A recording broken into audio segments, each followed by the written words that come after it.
Good evening and a very warm welcome from Thai DC to all the charter members, and Thai DC partners, including HPS Club of Washington DC and Maryland Chamber Foundation. Being Sheela, a life journey of an immigration attorney. Before we get into the lively discussion with Sheela Murthy about her journey, I wanted to take a few moments to thank all the new members of Thai DC. I do see quite a few names here, so a warm welcome to you all, as well as thank Sandy Leota, VP of Merrill Lynch, for agreeing to moderate this session, as well as sponsoring this event. And a huge thank you to Raj Patil, who's the Thai DC board member, who's helped organize this event. With that, I wanted to invite Smita Siddhanti, who serves on the Thai Global Board and also past president at Thai DC. She actively leads Thai Women Initiative. And over to you, Smita, to say a few words on Thai Women Initiative and also kick off this event. Thanks. Welcome to the program with Sheela Murthy. Very exciting. I had the privilege to run Thai DC with Sheela in 2019, and she and I are committed to enhancing women entrepreneurship and encouraging their participation in Thai. So I'm here to tell you about a program that I'm leading globally as the Thai Global Board of Trustee. And this is called the Thai Women Initiative that started last year to enhance, encourage the women entrepreneurship around the globe, across the globe, in all the chapters of Thai. And this started last year with 26 chapters across the globe participating. Essentially, each chapter recruits women entrepreneurs and then conducts a pitch competition and brings the winners to the global forum where we expose them to global investors and have a competition for them and award them in Dubai about 100,000 $100,000 to the top winner, and then 75 and 25 and so on. So we are excited to do it this year again. Last year there were 26 chapters, 2,000 applicants, 288 women entrepreneurs were mentored across the globe. And this year there are 40 chapters. So looking forward to Thai DC next year participating as well. And with that, I would like to thank Sheela for her inspiration. And over to you, Raj. Thank you. Thank you, Smita, and thank you, Sundi. Good afternoon, everyone. It is my pleasure to welcome all of you here for this afternoon's event. I call it, the celebration of Sheela. The reason for our occasion, we have all come together today, is to discuss a biography that was recently published by HarperCollins. The name of the biography being Sheela, the life journey of an immigration lawyer, which is written by Aditi Rao. In addition to Thai DC, we also have members today with us from the Harvard Business School Club of Washington, DC. HBS Club of DC is co-hosting this event. And we also have members from the Maryland Chamber of Commerce. So welcome, everyone. So it is my pleasure to introduce you to Sheela Murthy. I have gotten to know Sheela over the last 4 to 5 years. I had the opportunity to work with Sheela when she was working as the president of Thai DC, and got to know and her leadership styles. And anybody that knows Sheela, we all know about her energy and the can-do attitude, and just a great person. So it's an honor to have her with us today. Currently, Sheela is the president and CEO of the Murthy Law Firm. It is a preeminent and leading U.S. immigration law firm, which is headquartered in the Baltimore area. She is also very well recognized as an entrepreneur, a philanthropist, a public speaker, and of course, globally highly recognized U.S. immigration lawyer. Sheela herself immigrated to the United States from India to join Harvard Law School. And this is where she got her law degree from Harvard Law. After that, she worked on some of, with some of the law firms before she started her own law firm, I believe almost 25 years ago now. Sheela and her husband Vasant Nayak have also co-founded Murthy Nayak Foundation, which is a nonprofit focused on education, healthcare, and well-being for the most needy people in our society.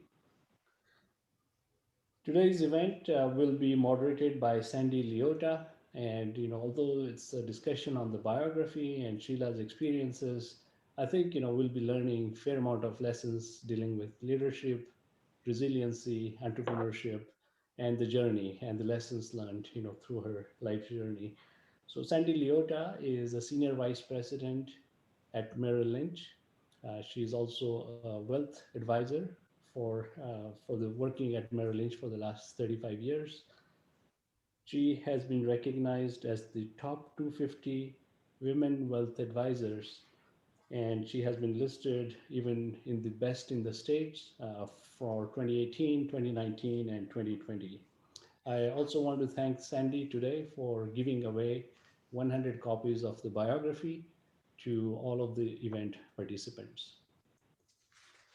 Sheila and Sandy have requested, that we have an open mic during these discussions, as we open up this discussion here. So please feel free to send your questions to the chat or raise your hand, and we'll do an open mic. So without further ado, I request Sandy and Sheila to take it from here. Thank you.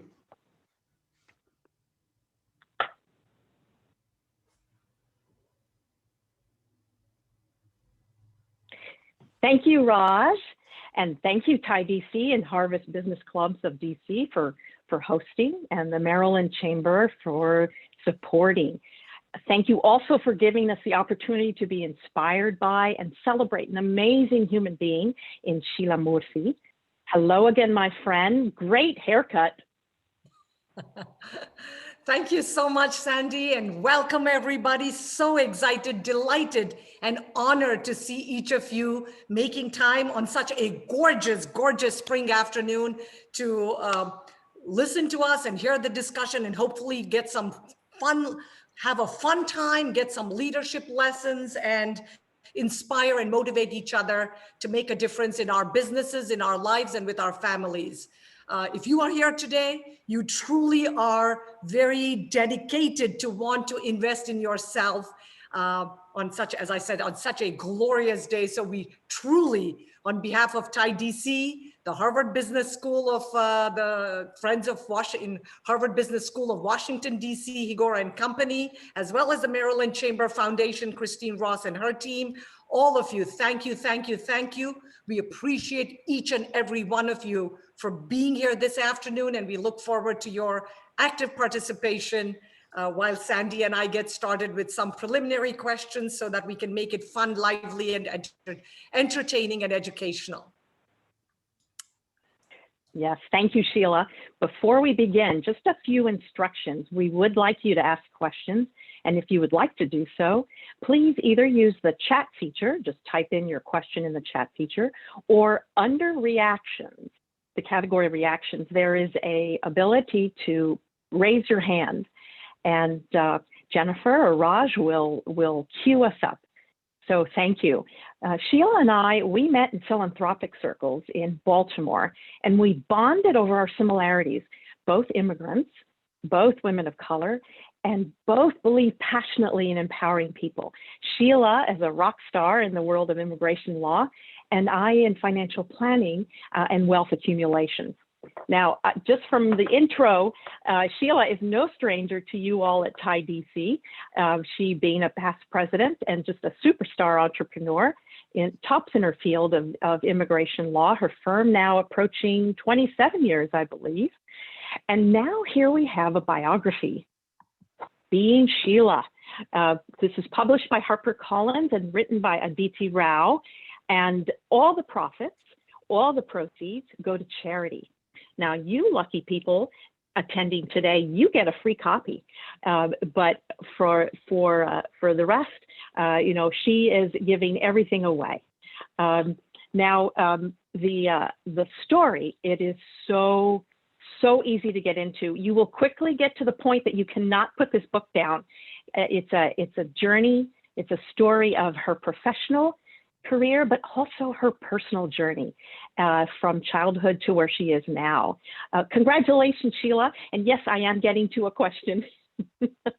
One of my favorite stories early on, you were very sick as a child.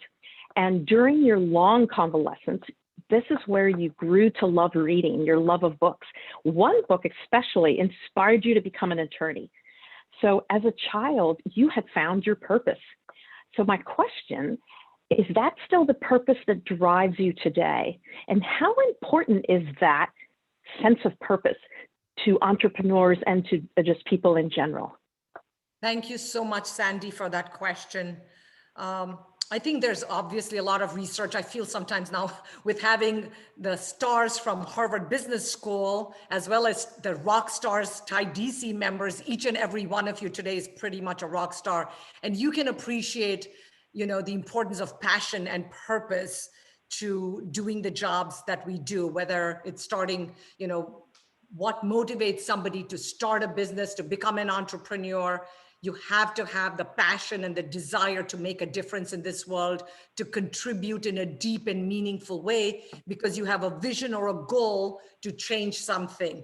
And so from the time I was young, I'm guessing like most of you, and I've often said that each and every one of you could probably have your biographies written, and your biography and your life will obviously be very exciting for you because it's your story and it kind of gives you a chance to reflect and think through issues and sort of see where you could have gone maybe different turns or what have you. But you know, the importance for me, my passion and purpose was to fight for justice and the rights of the downtrodden and underprivileged. And someone may say, but you know, Sheela, an immigration law firm, what's so entrepreneurial about that? And for those of you, the skeptics among you, thank you. I am preempting that question by saying we weren't just a regular law firm that just started like every other law firm. 27 years ago when we first started, though the book talks about the first 25 years and ends with the 25th anniversary celebration. By the way, it's beautifully written. The author has done a brilliant job in making the story almost combination of a novel. It's not like a boring biography. I promise you, you'll have fun if you get the book, when you get the book, because Sandy is underwriting it. But the importance of connecting passionately in your heart, mind, and soul to truly make a difference in the lives of others, whether you want to sell widgets or you want to help, you know, provide rights and justice for the underprivileged, whatever motivates you, whatever rows your boat, as they say, that's critical. And we all know the importance of passion and purpose and meaning in starting a business, in running the business, and in continuing to keep it as a successful business. So for me, the idea of helping people, inspiring people, motivating people, making a difference in people, empowering them so that they feel and understand that they have rights and that there's somebody to speak on their behalf or give them a voice, as well as the fact that 27 years ago, when technology and internet wasn't where it is today, we were one of the first law firms in the world out on the internet, providing and giving away free information, which was pretty much unheard of 27 years ago. And I remember a lot of other law firms and lawyers were actually angry and annoyed that here was this cutting edge, you know, young, wet behind the ears lawyer trying to shake up the system. Now there's a special term in business schools. I think they're called disruptive technologies or disruptive businesses. So we were a disruptive business because we were shaking things up by giving away free information. So it was between a law firm, a social entrepreneurship venture, a technology company, because we were using the technology and the internet to give away free information, to give articles, to answer live questions for tens of thousands of people 27 years ago. Now it's millions of people. And all this was driven by the deep desire, the goal and the desire to truly make a difference, help people, educate, empower, and enlighten people so that they would feel in control of their destinies rather than being like rudderless ships being thrown in the ocean. That was my desire for every person going through the US immigration law journey, that they would truly connect with it and know that they have a friend, not just a lawyer or a business on their team. Boy, that was a long-winded answer, Sandy. And you just covered 3 of my questions. Oh my God. And I see professors of business here with Dr. Vinod Jain and Mahesh Joshi, and I'm sure there are several other business school professors here as well. Well, it's true. You are an immigration lawyer, but you're also a hugely successful entrepreneur. And interestingly, women these days are opening businesses at a record pace. In fact, Merrill Lynch studies show that more women than men are opening businesses or starting businesses. Now, when you went out on your own, though, 27 years ago, that wasn't so much the case.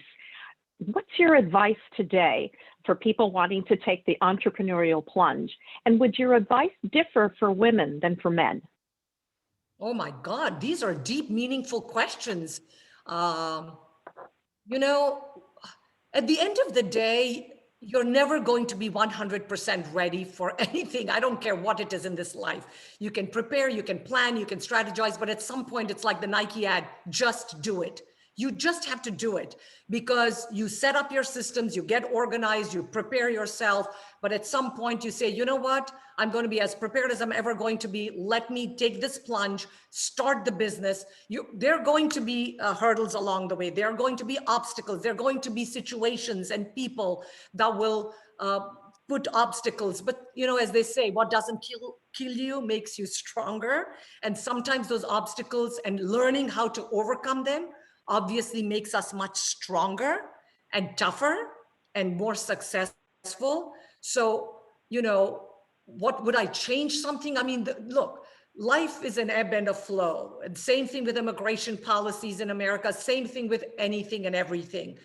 Women are very strong and resilient, always have been, because we know how to juggle families and homes. And when we go out into the business world, we've done this. And I think a lot of women starting businesses has to do with financial independence across the globe, by the way. It's not just American statistics, the importance of women running businesses. And would I change something? I think that, what do they say? The only constant in life is change. So we have to be always prepared for changes that are thrown our way. We have to learn to just, you know, embrace those changes. The secret of life, I always say, is how can we turn lemonade when life throws lemons at us? How can we constantly use our negatives and turn them into positives? And a lot of it, not all of it, but a big portion of it is mind, right? It's the head space. So in your mind, if you visualize, what do they say? What the mind can conceive and believe, it will achieve. So the view that you visualize yourself as being successful, as being happy, as being a leader, as inspiring others to change, of motivating people, of truly making a difference in the lives of others, and knowing that you're going to be very successful because you believe with a passion and purpose in helping other people accomplish their great American dream of living and working in this incredible country, the greatest nation on earth, the United States of America. And so that vision and that dream, I think, makes a huge world of difference. And I've often shared that story, which many of you may have heard, you know, in the book, Magic of Thinking Big, the 3 brick masons, right? Who are working in a huge construction site. And the woman walking asks the first bricklayer, "What are you doing?" And he looks and says, "Why, lady, can't you see? I'm paving bricks." She goes to the second person and he says, "Well, I'm building some type of a building. I do whatever my foreman tells me to do." And then the third person puts down his little paving equipment with wonder, amazement, joy, excitement. He says, "Why, lady, can't you see? I'm helping to build one of the greatest cathedrals that was ever built in the history of human civilization. And I will be a part of the process to change people's lives, to help their prayers get answered for generations to come." Remember, all three did exactly the same job. No difference, but it was your mind that gave you purpose and meaning, that your mind said to you, what I am doing is truly going to change lives and impact lives. And so I think if we use what we do, believe in it, connect with its vision, mission, and statement. And by the way, I have vision and mission meetings with my staff on a regular basis.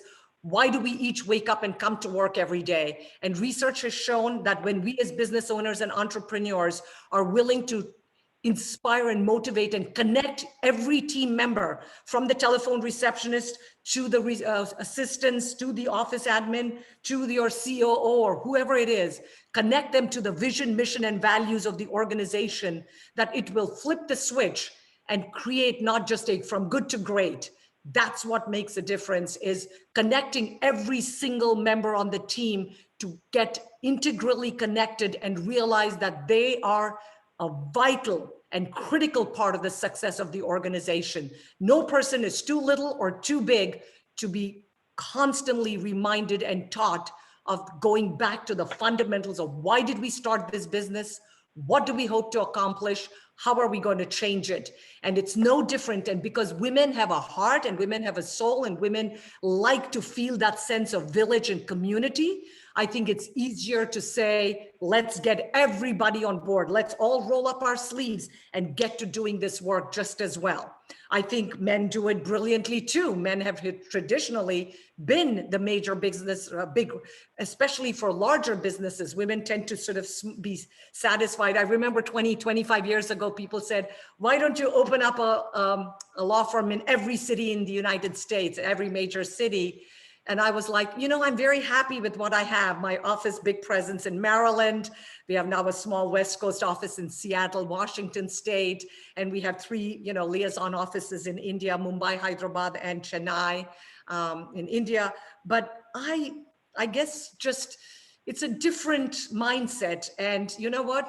We take the cards we're dealt with in life. We all have our own DNAs we have to deal with, our inherent strengths and our inherent weaknesses, whether it is gender-based, whether it's based on being an immigrant, whether it's just who we are and what we bring to the world. But if we can use our strengths and amplify them, if we can downplay our weaknesses, because Lord knows we all have plenty of those, then I think and by the way, not just for ourselves, but for every single member of our team, then we can create a much stronger organization for the benefit of not just ourselves, our business, and for the bottom line, but to truly make an impact in the world, to truly influence and leave a legacy that is much more deep and meaningful spiritually, mentally, emotionally, and financially for every stakeholder in the business. Thank you, Sheela. It's wonderful. We have a question. We have 2 questions at the moment. Let's start with a question from Mahesh and then one from Shiva. Mahesh, would you like to ask your question, please?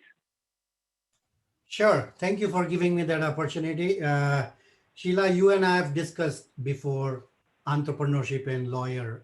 So I was happy to see you start with that. Now, one of the things I teach in entrepreneurship class is 4 P's of entrepreneurship.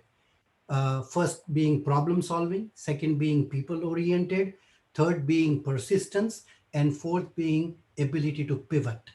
Now, when I was flipping through your book, it caught my eyes that first time when you went to visit Vasant's studio, you exercised persistence. The studio was closed, photos were packed up, and you convinced him to open up and show you all the photographs. I'm sure that was beginning of a long journey, but in your law firm, do you also use persistence as your main strength, or do you equally focus on problem solving, being people oriented, and ability to pivot if things don't work out? Great question. Asked like a brilliant business entrepreneurship professor, and I expect nothing less from you, Mahesh. Thank you for that. So I guess all of us know that, look, if there's no persistence and hard work, there is no way any business on earth or any person, I don't care what you do on the face of this planet Earth. On this planet Earth, each of us has to work hard, really, really, really hard to be successful.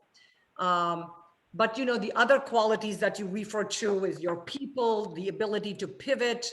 All of those have to be simultaneously juggled, because if I work very hard, and I go back to the story, which is actually part of the mention in the book as well, where I was working, 12, 14, 16-hour days and expecting everybody on my team to be equally passionate and excited, but I was driving them crazy, like most of us entrepreneurs.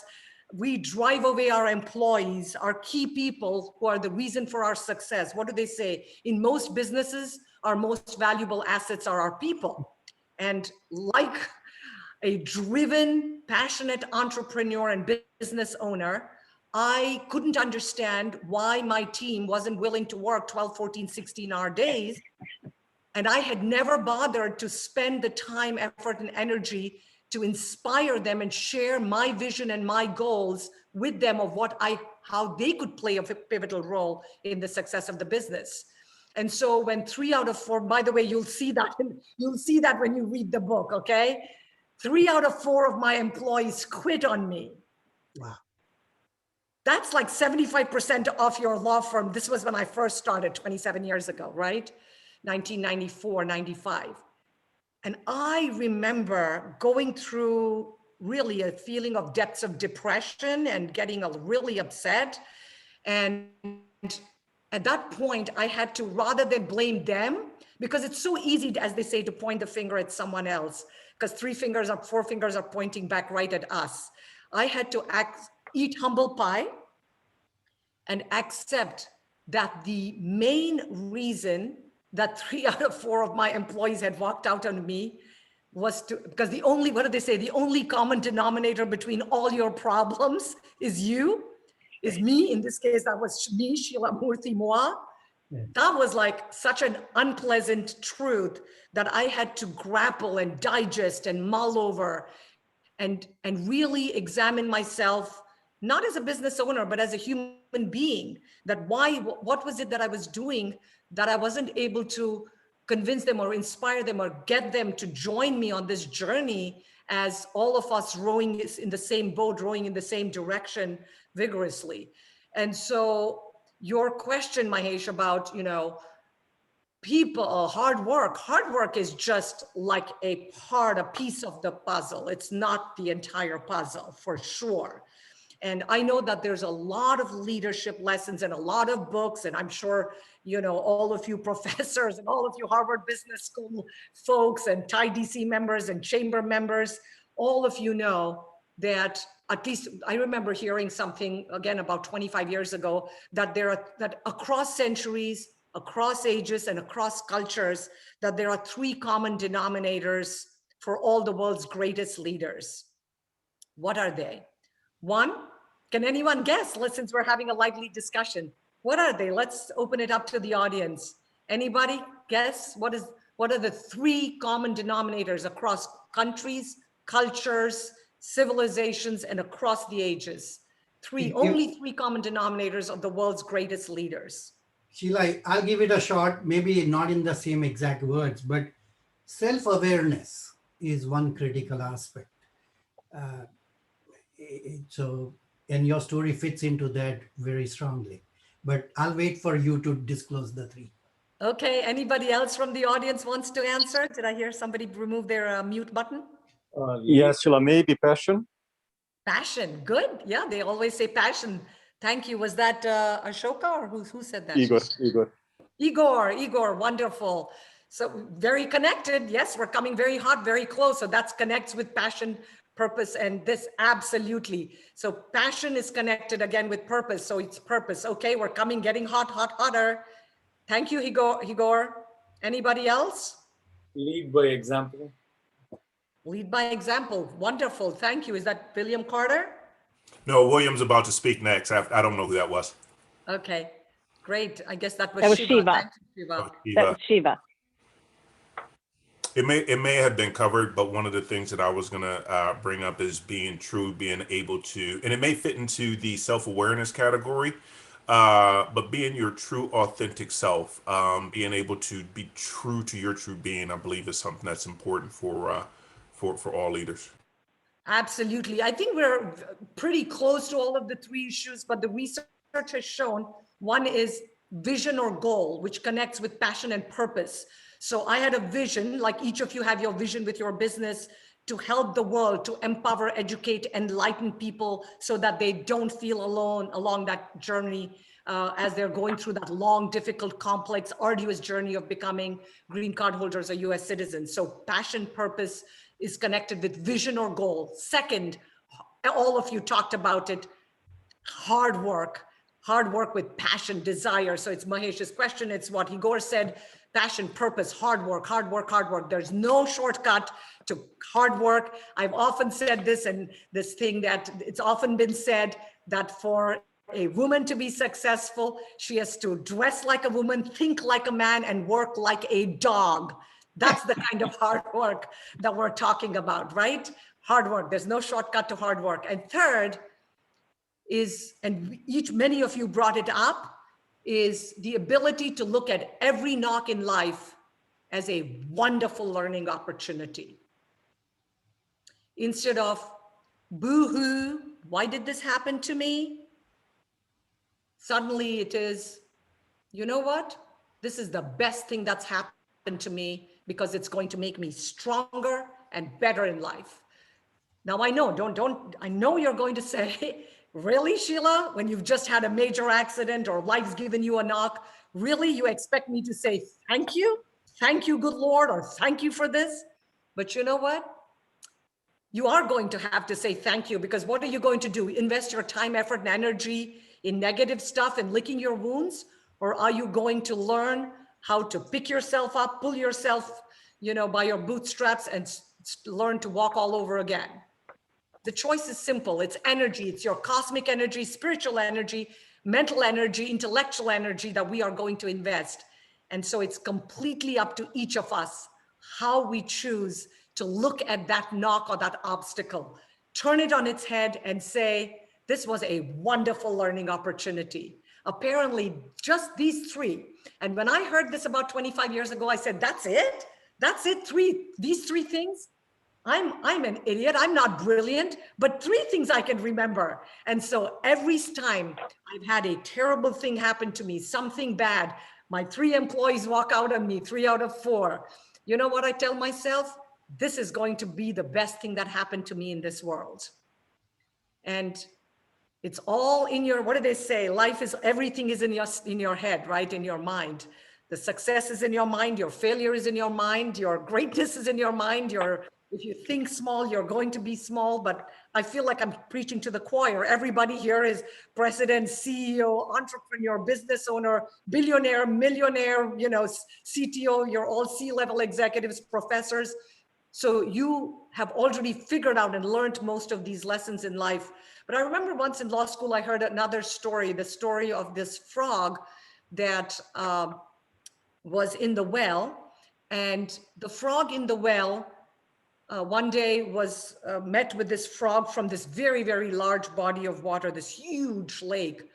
And the frog in the well the frog from the lake came into this well, and the frog in the well said, well, there's no other obstacle or hurdle bigger in this life than this well.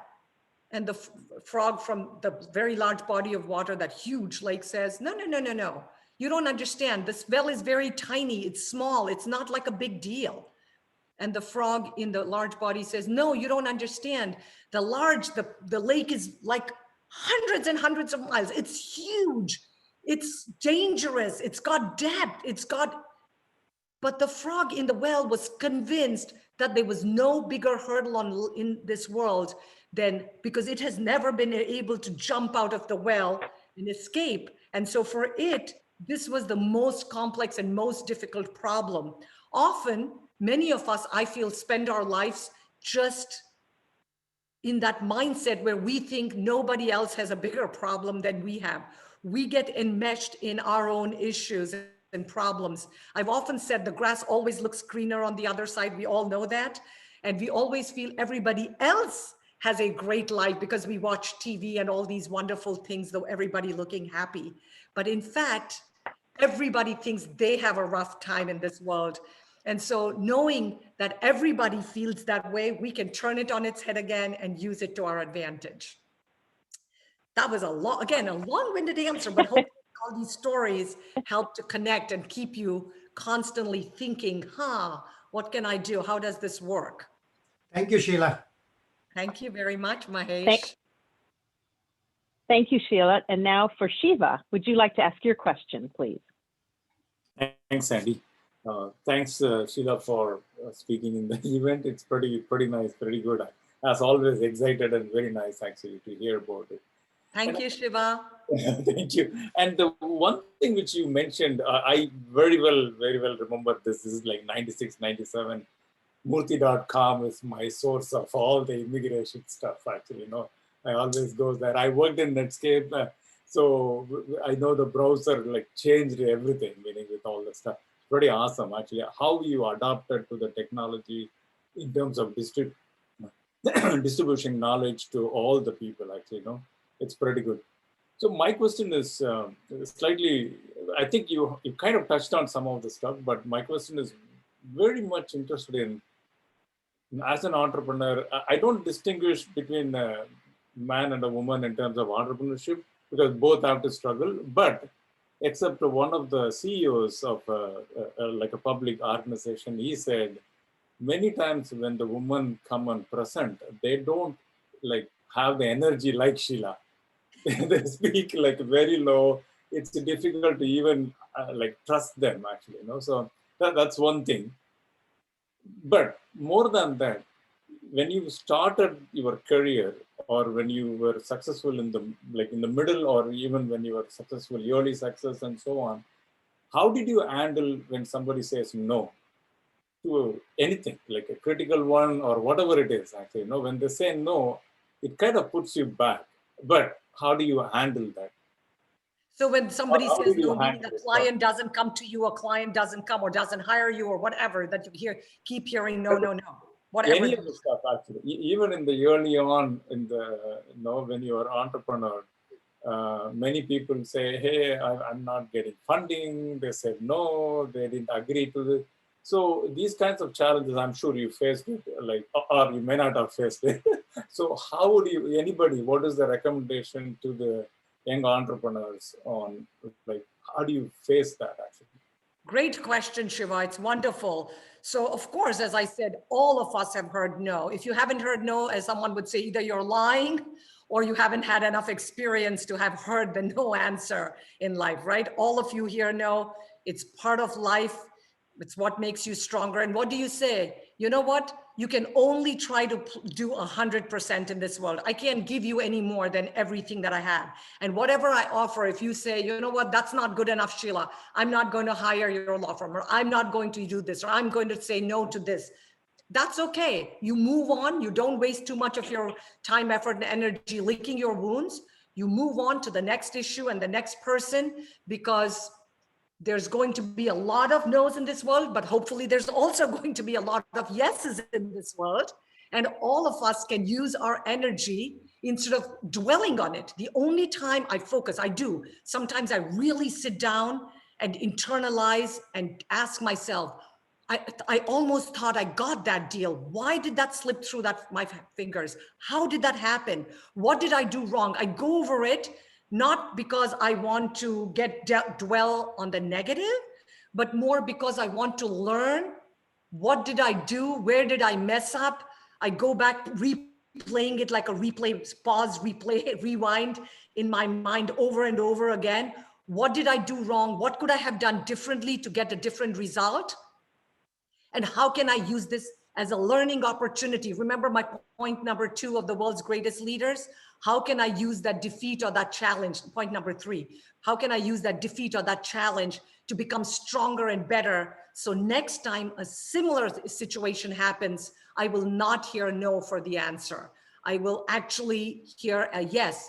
And look, of course, we're all going to hear no's, of course. And how do you not let it demoralize you? You don't let it demoralize you, because The world is big. It's got 3 billion people, right? It's got over 3 billion people. So what if this 1 or 2 or even 100 clients turn you down? Who cares? There's still 2.9 plus billion people that we can help and that are potential customers for us in this world. So I think you always, so whenever life gives you lemons, turn it into lemonade. I always say the glass of life is always, for every single person, half full or half empty. It depends how you wish to see it. If you think it's half empty, you are 100% right. It is half empty and it will become zero. On the other hand, if we see it as 100%, like the glass is half full, then guess what? The joy, the love, the success, financial rewards will actually come right to the brim and flow over. How? Why? That's part of the magic of thinking big. That's the magic of the mind. That's the magic of how, what do they say? The spiritual law of cosmic attraction. You know, I often say there are 3 strikes against me, right? We're immigrants, I'm a woman, I'm a person of color. But rather than looking at them as 3 negatives, I think they are the 3 biggest attributes that make me unique and special and something wonderful. You know, what, as someone said, if you were starting a factory and you had to, someone said, you know what, Shiva, make me 3 billion dolls, but make sure that each and every single one of them is different in some way. You would have said that is impossible. That is not even possible. But guess what? On this planet Earth, we're over 3 billion people and each and every one of us is so unique and special in our own way. No one human being is similar. We may look like somebody else, but in mind and thought and emotional response. And I'm sort of getting a little spiritual here, but the spirit is connected ultimately to business because, you know, what you may view as imperfections in your life are actually perfections in disguise. What you may look at as a knock, as that no that was thrown at you, Shiva, is actually going only, that no was given to make you stronger, better, tougher, and much, much bolder. And so when you said a lot of women are shy or scared or don't speak up and aren't as bold, you know what? I think some of it is cultural, because in countries like India, where they grew up, especially in Asian countries, they're taught that if you're bold and loud and obnoxious like I can be, that's a negative quality. You won't get a good man, or you won't, it's not expected and polite in that culture. But luckily, my father was in the army. My mother was a tough cookie and a strong woman. And for some reason, I just thought, you know what? I am who I am. I can't change my DNA. If you love me, great. If you don't love me, equally great. I can't change everybody's mind, but I know how I can feel. And so when you get that no in life, you turn it on its head and you say, thank you for saying no to me. Thank you for helping me to learn and become stronger. If you can't tell that to the other person, tell yourself that. Because the one person in the world who is going to be your friend from the day you are born till the last breath that we take is ourselves. And if we are not at peace with ourselves and our souls, we can never be at peace with the outside world. And so, Shiva, what I have to say to you is the no is the best gift somebody gave you when they said no to us. The no is somebody you have to say thank you. Thank you for that, because you helped to make me a better and a stronger leader, a stronger entrepreneur, a stronger business person, a better employee, a better employer, a better father, a better husband, a better wife, a better child, a better whatever. Because no is the most wonderful thing if you can learn from it to become stronger and better. Thanks, Sheela. Really Thank you, Shiva. I can't think of a better explanation for resiliency, Sheela. That's fabulous. It's interesting. Your book has a lot of cases from your practice. And one thing that stands out to me as I read it is that you were able to find a solution, case after case. The prospective clients and the clients say you were able to find a solution where so many others did not. And it struck me that you go beyond just the sort of the easy solution. What do you attribute that ability to find something that others can't? And how can we, listening to you, how can we learn to sharpen our skills to that level? Thank you, Sandy. Again, I keep saying it's in my head when clients very often will tell me, Miss Murthy, I spoke or consulted 5 or 6 or 7 other law firms and lawyers, and nobody told me what you just told me. First, I say, wow, that's a nice compliment. Thank you for saying that. I'm sad that you talked to 6 or 7 other people before coming to yours truly. I would hear it more, I think 20 years ago. I hear it a little less now because back then when I was newer and they didn't know that they didn't have to waste money paying for 6 people. They could get it the first time right. But it would inspire me and motivate me. And I don't know if it's because, if you look at something very literally, maybe there's a gray area. So many things in life are gray areas. The law itself has so many, there's black and there's white. There's black and white rules, but then there's a huge, vast world of gray tones, right? Including in the law. And so I tell people, okay, here's what the law clearly says. What the law is completely silent on. So here are areas we could play with and see if there's a way that we can try to fit the round peg into a square hole. And so in terms of providing solutions, Sandy, to our clients, what I think is, okay, this is not just a case. This is not somebody else's life. Somebody has given me and entrusted me with their life, with finding a solution to their problem. What an honor and a privilege to be able to help another human being along life's journey. And so I am going to use every ounce of my intellectual, mental, and emotional energy to helping find a solution, to giving peace of mind to that client, even if they only gave me $200 or $300 for that consultation, because that person's life is deserving of every ounce of my creative, intellectual, and all of my energies. And so I say, okay, this is not just somebody else's life because this is part of me. It's my life too, because this could have been my family, but for the grace of God, I could be each one of those people. And so I strive to find solutions as if it was my child, my sibling, my family member. I tell them, this is what the law says. This is what the law doesn't say. Here are the gray areas. Here's where we have room to play with. Do you want to be more proactive and aggressive? Do you want to take a more sort of conservative, safe option? We can do whatever you want, but we are here to serve you, to find a solution for you, to work with you so that you get good peace of mind and sleep at night. I always say, if we don't give you peace of mind, fire me. You deserve better in your life. Fire me and find another law firm or lawyer that will love you and give you a good night's sleep. Every human being on this earth deserves that. Don't you think so? And so what is the lesson for us, Sheela? How can we apply that as entrepreneurs in in technology? You have a lot of people here in technology. We have a lot of engineers, so all of you know the story from the book as well, right? In India, especially growing up 35, 40, or 50 years ago, if you're not a doctor or not an engineer, you're a nobody. I was in the nobody category, guys, ladies and gentlemen. Grew up with somewhat of an inferiority complex. Both my sisters are medical doctors. My father is an engineer. Even my mother was a homeopath doctor. And I say, I'm going to change the world and I'm going to fight for justice and I'm going to do this and I'm going to do that. And they say, great, but how are you going to feed your family? How are you going to put food on the table, right?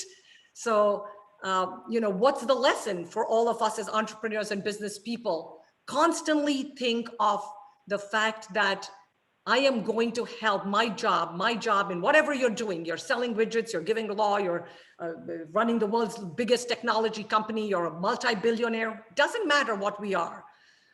We can only bring our whole selves into that particular problem or situation that has been presented to us. And the goal then is, how am I going to help this person overcome that challenge and find a solution that will hopefully solve this person's problem and help them to get a good night's sleep because they spoke to me or came across me along life's journey.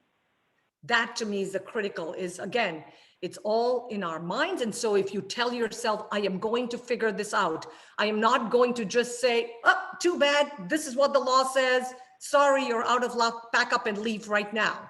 Leave the United States, go home. No, yeah, sure, there's gray area. Sure, you've got a denial, but you know what? Let's challenge them. Let's file an appeal. Let's see, okay, there's gray areas here. There's black and white. You certainly have a very tough case, but here's where I see a little bit of gray area and wiggle room. Let's challenge the government. Let's file the motion to reopen or appeal. Let's file this. Let's challenge them. Let's see where we can find some way to stick in and put a little piece of my foot so that I'm not ready to put my tail between my legs and run because I didn't do anything wrong. Why would somebody not be willing to fight for their clients or fight for people who are trusting their lives in our hands? Yes, thank you. I totally believe in that, Sheela. Exploit the gray area. You know, especially when talking to clients about tax planning, exploit the gray area for yourself. Well, we have another question from the audience. Igor has a question. Would you like to ask it, Igor? Thank you, Sanji. Hi, Sheela, how are you? Hi, Igor, good to see you again. It's been several years, but Yes. So you're still the president of the Harvard Business Clubs? Yes, I'm still the president. Oh my God, Until is this June. like lifelong service? Hi, Igor? Until June, I extended my position. We extended my position because of the COVID situation. So that's why I don't. You know, Thai DC has a 1-year maximum for the president. You guys clearly either they've figured that you are willing to do all the hard work, or you're just a glutton for punishment, or you obviously love this and do it so brilliantly. That's why they keep revoting and suggesting you continue. Maybe I have too much passion, right? There you go. There you go. So Sheela, first of all, I think that's a wonderful work that you do in helping people to pursue their dreams and passions, right? The question that I have is that this environment have like two sides, right? You have the private practice, right? That's directly with the individual cases, and also you have the immigration policy side, right? And then my question is, you said that sometimes the case is positive, right? Sometimes negative, there's decline, right? But even if you take that in combination, right, the entire work, and not only from your firm, but all the firms in the US, do you think that the work results in an impact in the immigration policy side as well, right? And if there is one that's part of our motivation to keep going, even when you get like 3-4 no's in a week? So your question is, does all the work that we do on case upon case upon case, even though we may process thousands of cases each year, is there some impact that we can have on immigration law and policy from a policy point of view to change the lives of millions of people? So the last, exactly. Okay, perfect. Thank you, Igor. So obviously, you know, different presidential administrations and different precedents or different people in charge, you know, we've seen what do they say? The ebb and flow of immigration law has always been, America has always had this love affair and hatred.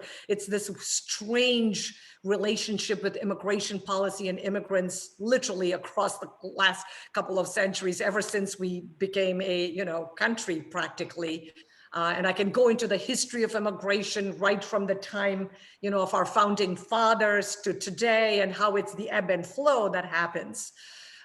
With respect to immigration policy, so besides being a member of something called the American Immigration Lawyers Association, which has, by the way, over 18 or 20,000 lawyers, law firms, and law professors, researchers, and jurists across the United States and the world, not just in the US, but it's US American Immigration Lawyers Association. We also have an organization that we created, a not-for-profit 501c3 called the American Immigration Council, whose main job is to change the hearts and minds and policies, and to work in proposing policies and going before the media, in suing for policies, in lobbying for policies that are pro-immigration and that highlight the fact that America is a nation of immigrants. We all came from somewhere else, unless you're Native American, right? and we or our ancestors came from somewhere else. And so in a strange way, there's this mentality that as soon as I come in, I want to, close the door behind me and make sure that nobody else has an opportunity to do well or to shine in this country, which again is sort of almost like, huh? But it is what it is. And so from a policy point of view, what we do, for example, I've been on the board of trustees of the American Immigration Council, Igor. One of the things that we've done, and if you see, since you're going to be getting the copy of this fabulous fun book, you will see that one of the things that we do is called the middle school essay writing competition, where all kids across the United States are actually invited to participate. So if any of you have people in schools and children or are connected with your schools, please tell the school to get involved through the American Immigration Council.org to participate, because middle school children across the United States write this essay. The topic is why I am proud that America is a nation of immigrants. And they have to go back to their ancestors and their story of their immigration from their parents or grandparents or great-grandparents.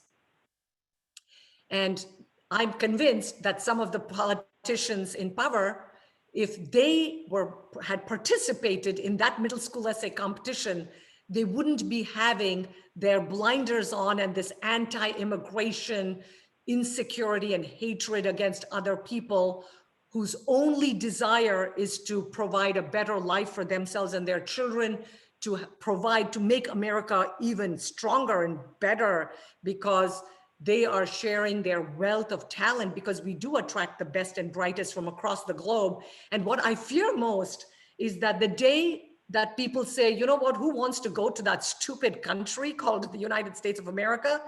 That means we are on a downhill trajectory. And so to me, it's a great testament that people are attracted to the United States, that people want to come here. And so all of the policy that we do, a lot of the policy fights that we do, and also by filing lawsuits. By the way, there's an organization, and it's actually a published case called the IT Serve Alliance, which has over 1,500 companies, technology companies, and I am their pro bono legal advisor. And one of the things I told them is, look, you just have to sue, because they were getting denial upon denial upon denial in the last 3 or 4 years. And I said, if you don't sue, you don't complain if you don't have a job or you lose all your valued employees. And they were very hesitant for the first year or two. And then finally they decided, and now they've got the bug. They literally feel like, you know what? They keep saying, Miss Murthy, if it was not for you, we would never have done this. We would have never had the confidence to challenge the government, because, it feels daunting to sue the US federal government. And by doing that, they were able to change the entire policy. The US CIS, Citizenship and Immigration Services, the US Department of Homeland Security, withdrew some of those restrictive memos that were shutting down information technology consulting companies and their work, and changed it so that they were allowed to continue their business, continue making money. And then they realized, once they won a few of those lawsuits and many of their employees were able to stay, now they're like, what can we sue next? What can we sue next? What's the next area that the government is putting a hurdle so that we can win that case? So we win policy-wise, we win case by case, and then we sue when we need to change laws and policies, Igor, because at the end of the day, it takes a village to raise one child. It takes the entire society working together, all of us. And the secret of life is bring along other people who are either your biggest enemies in life or people who are watching you from the side like, what is this moron going to do next? Turn your enemies into friends, turn the people who are naysayers or who are on the fence into embracing them and bringing them over to your side, so that we can all row together in the same direction, so that we can really row fast. Thanks so much, Sheela. Thank you. So inspiring. Thanks so much. Thank you, Igor, for that great question. Next, we have a question from Sundi. Sundi, would you like to ask your question? Sundi, you may be on mute. I think Sandy, looks like he's dropped off here. He had his hand raised, but yeah, let's continue on to the next question here. Sure, Thank you. sure. Oh, I So see. Vinod Sheela, has also raised his hand. besides Vinod Jain, Vinod, We would know you like you're to on ask your mute. question? Yeah, hi. Hi, Vinod. Good to How are see you. you? How are Kamala and you doing? I used to think I'm the one person who has known you the longest in this group until I met Shiva. They talked of late 90s about your website, and I used to But think Shiva didn't know me Queen State personally. University. Shiva knew me through the website and through enjoying by saving. He was a very clever, Shiva was a very smart, astute business person. He got lots and lots, thousands, tens of thousands of dollars of advice for free by going to murthy.com, the world's most popular legal website for all the free information. Right, Shiva? Absolutely. And that's how I knew you. One of my colleagues at Bowling Green State University in Ohio was Dr. Rao. I don't know, you might remember him. That was late 90s. That And was mid how I- 1990. He's the reason he had the India News Network with over 10,000 subscribers in 1994, 95. And I remember them convincing me why it made sense. Oh, so I have to tell you this story. Why it made sense to give away the only thing that a lawyer has is my knowledge, right? I'm not selling widgets. I'm not selling Coca-Cola cool drinks. I'm not selling car parts or cars. What am I selling you? My knowledge.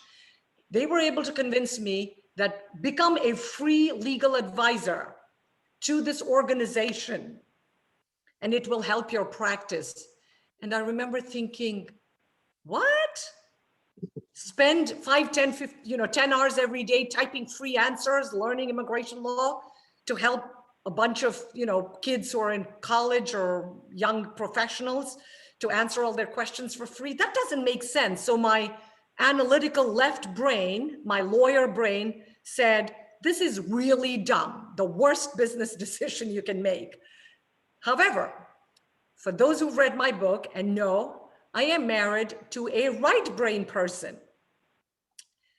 And Vasant, and for those of you who don't know him or never met him and haven't read the book yet, I hope you'll enjoy the stories. By the way, it's more, as I said, more like a novel. It's really fun, well written. He's got long hair, a long beard. How can I describe? So he really looks like one of those either Sufi saints or just creative art professor. He was a lead drummer in a rock group in college. Talk about yin and yang. Talk about polar opposites. Sheela, I call him Vasant Baba. Baba, there you go, the saint, and everyone's like, yes, your high holiness.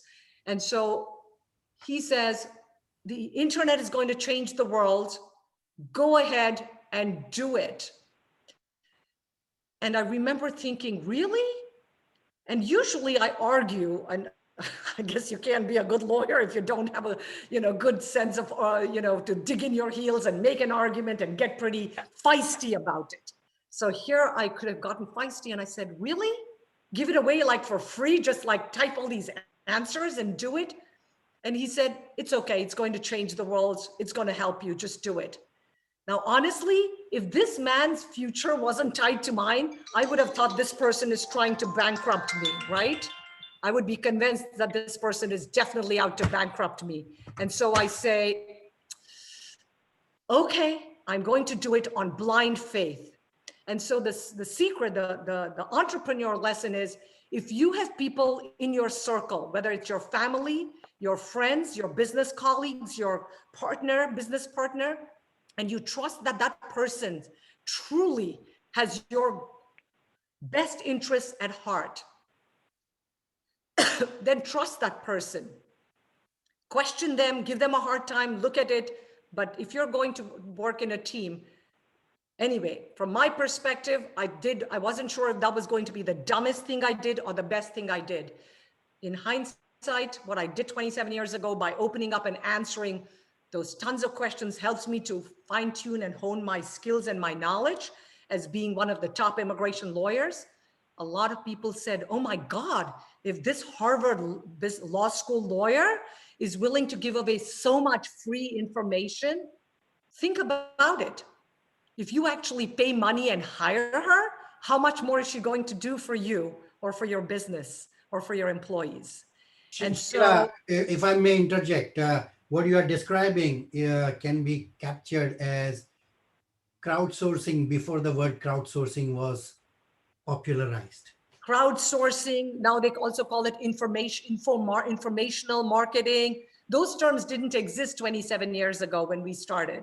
So those terms, so that's why I said we were sort of a disruptive technology.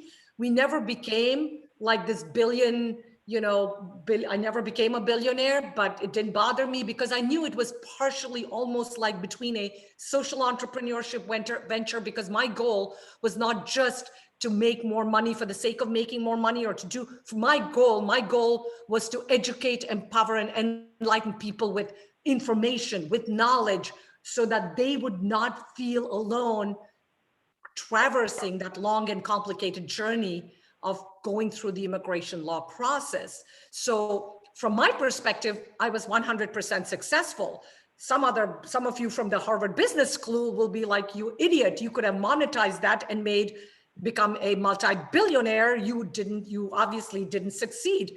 And I'm like, but what was my goal? What was my vision? My vision was to help millions and millions of people. My goal was to empower and educate them and enlighten them. My goal in the bargain was to make a decent living and livelihood. It wasn't to become, necessarily the billionaire for the sake of being a billionaire. So you know what? It is what it is. And I'm glad I did it. But Vinod, you reminded me of Dr. K.V. Rao from 27 years ago. Did you ask your question yet, or did I answer it before you even asked it? Well, no, I mean, basically the question you had actually answered to me in person when I met you, early 2000s, was the website a big source of your success? And you have already answered it. Thank you. Yes, the website clearly, even today, surprisingly, after so many years, it is still the world's most popular legal website, not just immigration law. And I think it's, again, a big testament to the fact that everybody from around the world wants to come to this great country. And it's also a testament to being honest and providing information with ethics, with integrity, with transparency, to truly educate and empower people so that they come there. And I don't care which country you come from. I've met, a Turkish professor or a German professor. I remember, people from every corner of the world that have come to the United States say, oh, Murthy.com or Murthy.com. I've used that website, like Shiva just said. I used it from 1996, 97. I used it all the time. I went to it every day, sometimes several times every day, to see if there was any change in the law or regulation that would impact me or my life. That's absolutely true. I've used it also. That was in the 90s. Oh, good. I'm honored to meet all my wonderful Murthy.com disciples today. Yes, that's good. Thank you. So we have time for one more question. Is there another question from the group? All right, so Sheela, I will ask you the final question. Both of your parents, as the book makes clear, were very influential in your life in very different ways. Your father taught you how important it was to have balance, how each of us has to find our own rhythm of life. So my question is, have you found your rhythm of life? Great question, Sandy. We're getting into the philosophical and spiritual space here. I feel like when you say rhythm, I feel like dancing, right? The rhythm of life, the gentle lulling of the boat on the beautiful day on the water, standing by the waterside.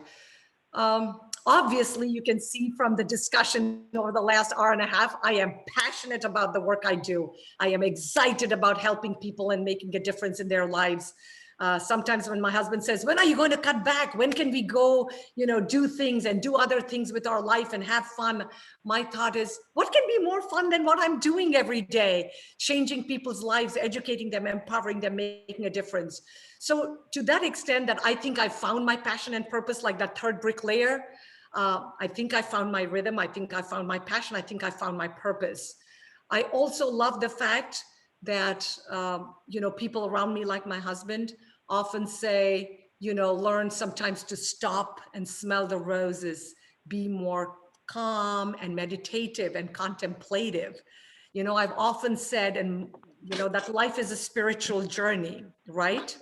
So each of us is not just a human being going through the spiritual experience, but we are spiritual beings going through the human experience.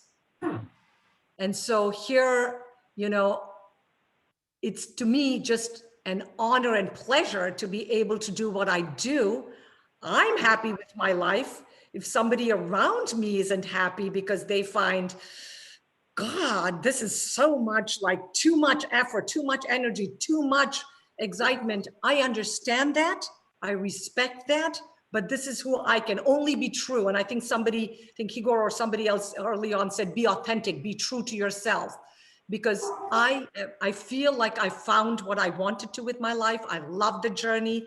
I love the fact that I've made impact through the various organizations by, for example, by being the past president of TIE DC, you know, being a leader in that, or being past chair of the board of the Maryland Chamber of Commerce and the past chair of the board of the Maryland Chamber Foundation.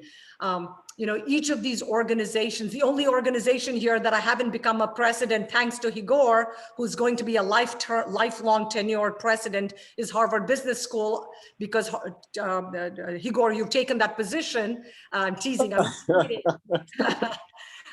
But even with Harvard Law School, I was in their business club. So I love doing and engaging and getting involved with others so that we can all find friends along the journey of life. And honestly, talking about friends, I am so honored and excited, because I know when Manish found out that the book got published, he shared it. Raj said, we have to do this to celebrate Sheela's life and journey. Let's go on with it. And everybody on the board voted, and so many TIE DC members have signed up. So you know what? Part of the rhythm of life is, what do they say? It's not the journey, it's who you travel along life's journey. And I feel so honored and privileged to have each and every one of you, each of you TIE DC members, each of you Maryland Chamber members, to Maryland Chamber Foundation, on Harvard Business School. And of course you, Sandy, for your kindness and wisdom and brilliance in asking these great questions to make me think, ruminate, and I really hope you had a fun, joyful learning ride. And I see Jennifer is trying to say a last word and round up the evening. So Jennifer, we want to hand it over to you, and thank you for this privilege and this opportunity and making time to join me this afternoon to hear my life and my story. Thank you so much. Jennifer? Yeah, there was no. I'm not here to wrap you up in any way. I hadn't been on camera at all. And I was like, I probably should go on camera at least once. But yeah, I just want to thank both of you, Sheela and Sandy. I have a quick little a thing I would love to share with you all. Just, a big, quick round of applause for Sheela and Sandy, because that was really amazing and engaging and really insightful for a lot of us to listen to. So congratulations on your journey and your path, along with all the people that have been with you on that journey. So thank you for that. So much, really Jennifer. Thank you to each and every one of you for investing this gorgeous afternoon. Enjoy yourself. Happy spring. Stay safe until we meet soon.